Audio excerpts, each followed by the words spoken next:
భూమి మాది అడిగేందుకు మీరెవరు అడిగేందుకు ఈ భూమి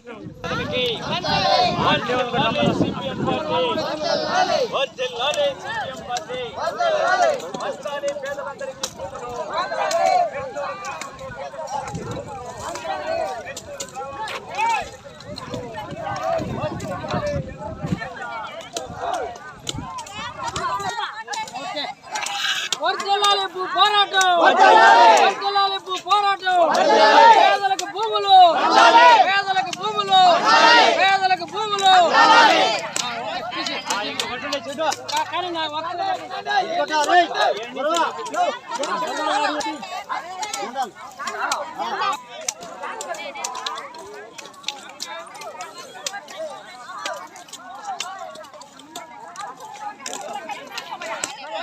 గ్రామంలో దాదాపు 800 ఎకరాలు 4 సర్వే నంబర్లో 800 ఎకరాలు భూమి ఉంది.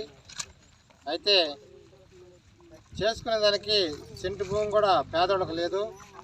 కానీ ఇక్కడ అందరూ ఫారెస్ట్ భూములు నుంచి ఫారెస్ట్ వాళ్ళు భయపెట్టి ఒక పక్క ఇన్ని రోజుల నుంచి కాలయాపన చేశారు. అయితే మేము వీటిని చూస్తే ఫారెస్ట్ లేదు, అంతా మేతపురం పోకు, అడవిపురం, వాగుపురం పోకు, చెరువుపురం పోకు అనే విధానంలో ఉన్నాయి. అదిగాక జగనన్న ఇల్లు ఇచ్చినటువంటి భూమి కూడా 12 సర్వే నెంబర్లో ఉంది. ఈ భూమి దీంట్లో 519 ఎకరాల పొలం ఉంది. మరి అది అడవిపురం ఫారెస్ట్ భూమి అని చెప్తున్నారు. మరి ఈ జగనన్న ఇళ్ళకి లేని ఫారెస్ట్ మరి ఈ పేదవాళ్ళకి అందరికీ ఎట్టొచ్చిందో మనం తెలుసుకోవాలా. అదేవిధంగా ఈ పెట్టూరు భూ పోరాటం పూర్తిగా కొనసాగి పేదవాళ్ళందరూ కూడా భూములు సాధించేంత వరకు మేమందరం వాళ్ళకి అండదండలుగా ఉంటాము. అదేవిధంగా పెట్టూరు గ్రామస్తులు కూడా వెనకడుగు వేయకుండా ఏ ఇబ్బందులు వచ్చినా వాటన్నిటికీ భయపడకుండా ఈ గ్రామాలు ఈ భూముల్ని సాధించుకునేదానికి ముందుండి వాళ్ళు కూడా పోరాటం చేయాలి. వాళ్ళ అండదండలుగా మేమందరం ఉంటామని చెప్పి తెలియజేస్తాం. మిత్రులు గోపాల్ గారికి ధన్యవాదాలు. ఈరోజు పెట్టూరు గ్రామంలో 100 ఎకరాల భూములు ఉన్నాయి. కనీసం పేదవాడు చేసుకోవడానికి 1 ఎకరా భూమి కూడా లేదు. ఏమైనా భూములలో దిగితే అధికార పార్టీలో ఉన్న నాయకులు ఏళ్ల మీద కేసులు పెట్టడం, ఏళ్ళ దౌర్జన్యం చేయడం చేస్తున్నాడు. ఈరోజు జగన్మోహన్ రెడ్డి ఏ యూట్యూబ్ ఛానల్ ఆన్ చేసినా కూడా అన్నిటికీ సిద్ధం అని అంటున్నాడు. మరి పేదవాళ్ళ భూములు ఇవ్వడానికి మీరు సిద్ధమని మేము అడుగుతున్నాం. వ్యవసాయ కార్మిక సంఘంగా పేదవాళ్ళు నిత్యావసర సరుకులు కనీసం కోడిగుడ్డు కూడా సరే ఈరోజు తినడానికి పేదవాళ్ళు వ్యవసాయ కార్మికులు 7 రూపాయలు ఒక గుడ్డు. ఈ విధంగా మీరు సిద్ధం అని పేదల భూములన్నీ దోచుకుంటూ పేదలను అన్యాయం చేస్తున్న మీ ప్రభుత్వాన్ని ఎండగట్టే విధంగా వ్యవసాయ కార్మిక సంఘం తెలియజేస్తున్నాం. అదేవిధంగా ఈ పెట్టూరు గ్రామానే కాదు చుట్టుపక్కల వాళ్ళకు భూములు ఇట్లా చేస్తూ ఉండేటటువంటి పరిస్థితి గత 10 సంవత్సరాల నుంచి కొనసాగుతుంది. వీళ్ళు ఇటీవల సిపిఎం పార్టీని ఆశ్రయించారు. జిల్లా కార్యదర్శి నాగరాజన్న గారితో మాట్లాడారు. తర్వాత ఇక్కడికి వచ్చి ఈ పరిశీలన చేసిన తర్వాత రికార్డు ప్రకారం చూసినప్పుడు ఇవన్నీ కూడా రెవెన్యూ భూములు అని చెప్పేసి తేల్చడం జరిగింది. కాబట్టి రెవెన్యూ భూముల్ని పేదలకి పంచాల్సినటువంటి బాధ్యత, పేదలకు కూడా భూమి లేనటువంటి నిరుపేదలకి హక్కు ఉండేటటువంటి పరిస్థితి చట్టం కూడా చెప్తా ఉంది. దళిత గిరిజనులు భూముల ఆక్రమణ చేసుకుంటే వాళ్ళకి ఇవ్వాలని చెప్పేసి ఆ భూములకు రక్షణ కల్పించాలా, ఆ వ్యక్తులకు కూడా రక్షణ కల్పించాలని చెప్పేసి చట్టంలో ఉంది. హోమ్ డిపార్ట్మెంటే ఉత్తర్వు జారీ చేసింది. అట్లాగే రెవెన్యూ డిపార్ట్మెంట్ కూడా ఉత్తర్వు జారీ చేసింది. కాబట్టి ఈ విధంగా చూసినప్పుడు మనం ఈ సిపిఎం పార్టీ దాని మీద ఒక సర్వే చేసి దాని మీద పరిశీలన చేసిన తర్వాత ఇది ప్రభుత్వ భూములు రెవెన్యూ భూములు రికార్డు ప్రకారం రెవెన్యూ భూములు అని చెప్పేసి తేల్చడం జరిగింది. ఆ ప్రకారంగా ఈరోజు మనం సిపిఎం పార్టీ ఆధ్వర్యంలో మన జిల్లా కార్యదర్శి నాగరాజన్న ఆధ్వర్యంలో మనం ఇక్కడ ఈ జెండా పాతి ఈ భూములను ఆక్రమణ చేయడం జరుగుతుంది. కాబట్టి మనం ఇక్కడ అందరూ కూడా బయలుదేరి ర్యాలీగా వెళ్ళి అక్కడ మనం జెండాలని పాతడం జరగద్ది.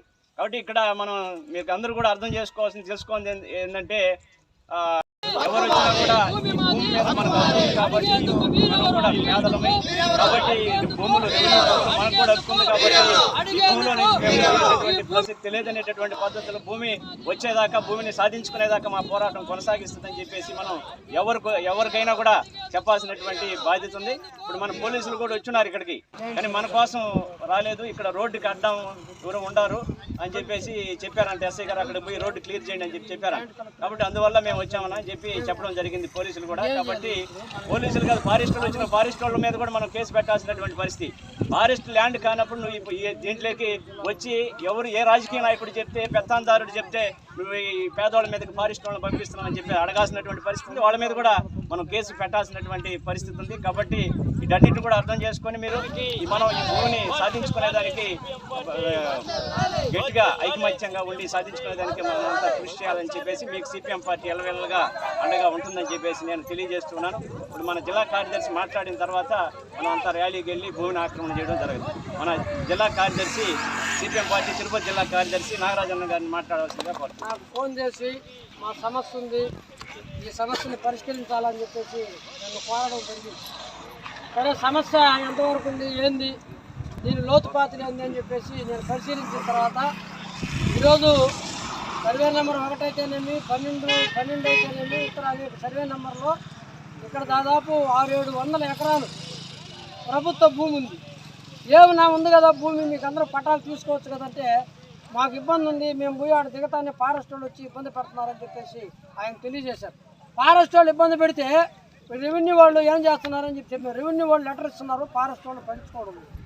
నేను స్వయంగా నేనే పోయి ఆర్టీఓ గారితో మాట్లాడి ఈరోజు ఇక్కడ ఫారెస్ట్ డిఎఫ్ఓకి వాళ్ళకి లెటర్ పంపించి మీరు సర్వే చేయండి, మీకు భూమి అంటే తేల్చండి అని చెప్తే వాళ్ళ భూమి లేదు కాబట్టి వాళ్ళు రావడం లేదు.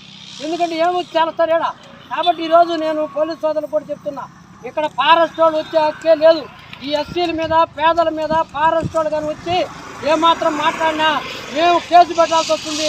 మీరు బుక్ చేయండి, వాళ్ళ మీద కేసు ఎత్తుకుపోయి వాళ్ళని లోపల వేపించండి. ఇది దుర్మార్గమైన విషయం అని చెప్పి చెప్తున్నా. ఇది ఫారెస్ట్ అయితే ఇక్కడ జగనన్న కాలనీకి కట్టిస్తారు.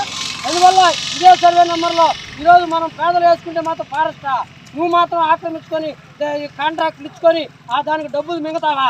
పేదవాళ్ళు వచ్చే మాత్రం పేదవాడికి ఈ రకమైన అన్యాయం పడడం ఎంతవరకు సమంజసం? ఈరోజు వాళ్ళు సోషల్ ఫారెస్ట్ అని అదే ఇదని ఏ భూమిలో చేస్తున్నావు? నువ్వు ఈ రెవెన్యూ భూమిలోనే చేస్తున్నావు. నీ రికార్డు ఉంటే రికార్డు ఉంటే చూపించు. మేమేం ఫారెస్ట్కి వ్యతిరేకంగా మేము చెట్లు కొట్టి దాంతో వ్యవసాయం చేయాలని చూడటం లేదు.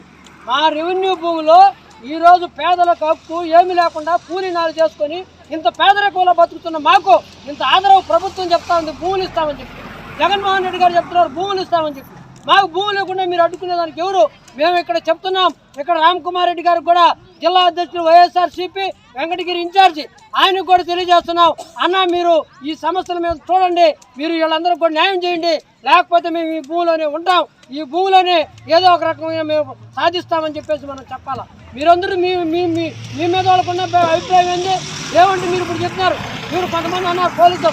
అవును, పోలీసు వాళ్ళు మన కోసం వస్తారు, మనల్ని వేసుకుని కూడా లోపలేస్తారు. మనం భూమి కావాలంటే భూమి మీదనే ఉండాలి, జైల్లో కనిపోతా ఉన్నా, అందరూ పట్టుదలగా ఉండాలి. ఇప్పుడే నేను చెప్తున్నా, ఎవరికైనా మా కేసులు అంటే భయము, లేకపోతే స్టేషన్ అంటే భయము, లేకపోతే కోర్టు అంటే భయం అంటే దయచేసి కార్యక్రమం అంటే చేతికి. ఎందుకనంటే ఇది విలువైన భూమి. విలువైన భూమి మీకు అంత తేలిగ్గా అప్పచెప్తారా? అంత తేలిగ్గా పేదవాళ్ళు పానీలో వ్యవసాయం చేస్తారు. అంత అభిమానం ప్రేమ ఉండదు మన మీద, లేదు. గట్టిగా కొట్టాడతారు, మొత్తం నియోజకవర్గం అంతా ఇది పెద్ద సమస్య అయిపోతుంది అంటే అప్పుడు ప్రభుత్వం వెనక తగ్గుతుంది, అప్పుడు ప్రభుత్వం పట్టాలి ఏమని చెప్తుంది. ఈరోజు చెప్తున్నాం, వాళ్ళకు కూడా చెప్తున్నాం, మీరు మమ్మల్ని జైల్లోనే వేయండి, లేకపోతే కేసులైనా పెట్టండి, మేము మాత్రం భూమి నుంచి వైద్యులుగా పరిస్థితి లేదు. అవునా కాదా? అవునా కాదా? ఖచ్చితంగా మనం భూమిలో ఉన్నావా లేదా? ఉంటాం, జైలుకైనా పోతాం లేదా? భూమి అయినా ఇవ్వండి, జైలుకైనా పెట్టండి అని చెప్పే నినాదంతో ఈ భూ పోరాటం జరుగుతూ ఉంది.